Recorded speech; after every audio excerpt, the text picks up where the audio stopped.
Hey, we're here at the Greater Baton Rouge Food Bank. We're going to talk a little bit about hunger today.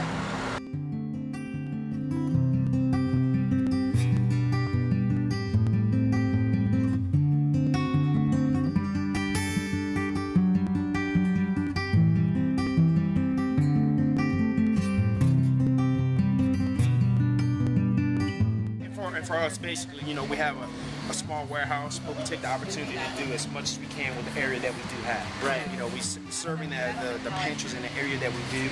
It's amazing, not really amazing, but it's scary how many people out there are in need of food. You know, and right now, one of our biggest people is people that are called the working poor. Yep. You work, you know, you try to pay your bills, and it gets to that point where I paid some bills and I don't have enough food, money to buy food for my family. And I had a guy that just really touched me. He came, it was like late Friday afternoon, and he said that, he heard about it, so he came here and he had his wife and his son in the car. And it was just really touching to have them come here, and he's like, man, I don't have anywhere else to go.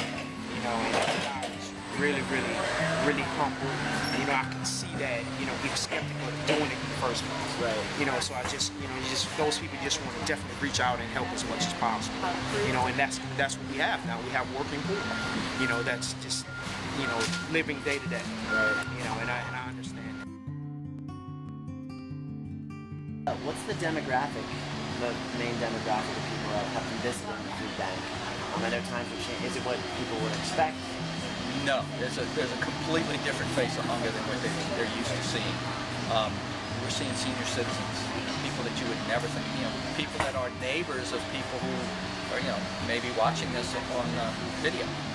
And it's one of those things of, there are people in your neighborhood because of costs of medicine and other things that don't have sufficient food. And it makes things worse because they can't get the food they need to help fight whatever their issue is, to be able to get, diabetic type foods, or be able to make sure that they're eating well and getting sufficient calories. So it exacerbates any medical problem they're having. And we've talked to people and talk about, ask your neighbors, check with them, tell them we're here to help, and offer that they can get to us through all of these agencies, through their church. Right. And that's the real thing for them is, they're from an era that they're not used to going to the government for help, but they'll go to their church. Right. So we're trying to get them to do that, because a lot of them won't take supplemental nutrition assistance or anything, because that's from the government. They're that independent nature. And we're trying to break some of that. But the real issue is, let's just get them to help them. Right. And we're seeing young moms working a couple jobs, trying to go through school at the same time, trying to take care of their kids who aren't making enough to get by. Young families that are struggling.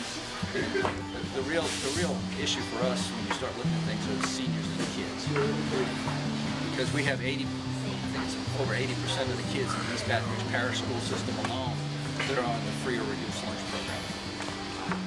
In some of our other parishes, it's about 90%. So what do those kids do during the summer when there's no lunch program? And that's the big issue for us, is we try to take care of that and address it and build toward summer feeding to make a difference in struggling. That's the real challenge for us. Is how do we continue to meet the need when everybody's feeling the pinch from increased gas prices, from the losses in the economy.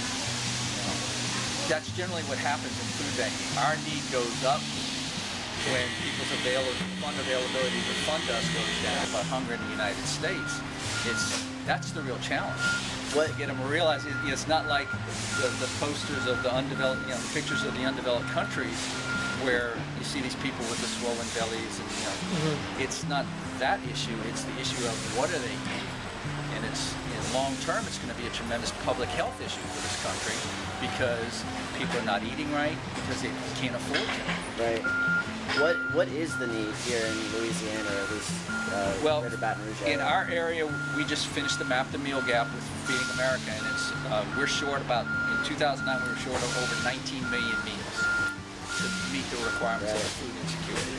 And as gasoline prices go up, everything else goes up, so the cost of food goes up, which means that's going to be an even bigger number going forward. because they're going to have less disposable income to spend on food. Right. Because they've got to have gas to go to and from work.